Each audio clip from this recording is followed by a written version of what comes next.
जळगाव जळगाव हे आदिवासी म्हणून ओळखलं जातं। कानबाईचा देश अर्थात खानदेश अशी ओळख म्हणून जळगावची उत्तर महाराष्ट्राकडे बघितलं जातात। आज आदिवासी दिवस आहे आणि आदिवासी दिवस निमित्त जळगावमध्ये एका मायादेवी नगर या ठिकाणी खाजगी पटांगणावर रानभाजी महोत्सव भरवण्यात आलेला आहे। या ठिकाणी रानात असलेल्या सातपुडा पर्वत रांगात असलेल्या भाज्यांचा स्वाद घेण्यासाठी जळगावकरांना सज्ज करण्यासाठी या ठिकाणी विविध प्रकारच्या आदिवासी बांधवांच्या वतीनं भाज्यांचा या ठिकाणी उत्सव साजरा करण्यात आलेला आहे। आपण बघू शकतो या संपूर्ण ठिकाणी जळगाववासियांनी आज या ठिकाणी भाज्यांचं उत्सव बघण्यासाठी व विकत घेण्यासाठी आलेलं आहे। यामध्ये बघायला गेलं तर बांबूची भाजी आहे, चिवडची भाजी आहे, त्याच्यानंतर कंदची भाजी आहे, कटुकले आहे, रानभाज्यामध्ये अंबाडीची भाजी आहे, वेगवेगळ्या प्रकारच्या अशा भाज्या आहेत ज्या भाज्या कधी दुर्मिळ आहे। याच्यामध्ये खूप वेगळ्या प्रकारच्या ह्या भाज्या आहे आणि या ठिकाणी खरेदी करण्यासाठी लोक देखील आलेले आहे। पण मात्र या ठिकाणी जे बांधव हे आदिवासी आहे ते विकतात आहेत, त्यांच्याशी जाणून घ्या। काय सांगणार ताई, किती प्रकारच्या भाज्या आहे आणि कशा पद्धतीच्या भाज्यांचं महत्त्व आहे? हॅलो, हे पहाडातून आणलेले रानभाज्या 10 प्रकारचे, हे कोटुलेचे कांदे आणि बांबूची भाजी आहे आणि हे कोटुले आणि आंबाडीची भाजी आहे। हे सेवन केल्याने चांगलं असं म्हणजे शरीरामध्ये चांगलं असतं आणि हे विकत घेतात ते काही असं ते खत दवाचे असते, हे काही शुद्ध असते, जंगलातून आणलेले, हा केमिकल असतं। हा निश्चितच केमिकल मुक्त रानभाज्या या सातपुडा पर्वत रांगातल्या असतात। काही ग्राहक या ठिकाणी घेतात आहात। काय सांगणार आपण, या ठिकाणी रानभाजी महोत्सवाला आलेले आहे, कसं वाटतं?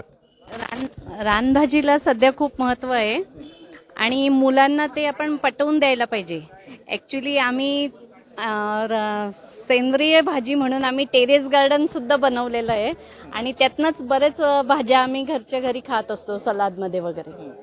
आज एक कार्यक्रम आयोजन करण्यात आले, कसं वाटतं ते? हो, असं नेहमी झालं पाहिजे, एक दिवस नको, ॲक्च्युली महिनाभर तरी यांचा कार्यक्रम चालू पाहिजे, म्हणजे लोकांना कळेल त्याच। शासना एक दिवससाठी करतो हां, आणि मग ते एक दिवसांनी फक्त ॲडव्हर्टाइज म्हणून होतं ते, पण त्यांचं महत्त्व लोकांपर्यंत पोहोचत नाही एक दिवसात। कंटिन्यू चालू पाहिजे ते मधून।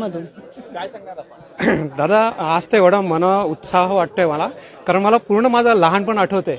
कारण माझे आजोबा आजी जेव्हा होते ना, तर त्यावेळी त्यांनी अशा प्रकारच्या भाज्या आम्हाला म्हणजे खरोखर खाऊ घातलेल्या आहेत आणि त्या आठवतात पण आहे। पण ह्या दुर्मिळ झाल्यामध्ये कुठे गेल्यात कळत नाही, पण हे कुठेतरी वर्षातनं एखादा दिवस असा काही उत्सव येतो आणि तेव्हा त्या परत उजाळून येतात।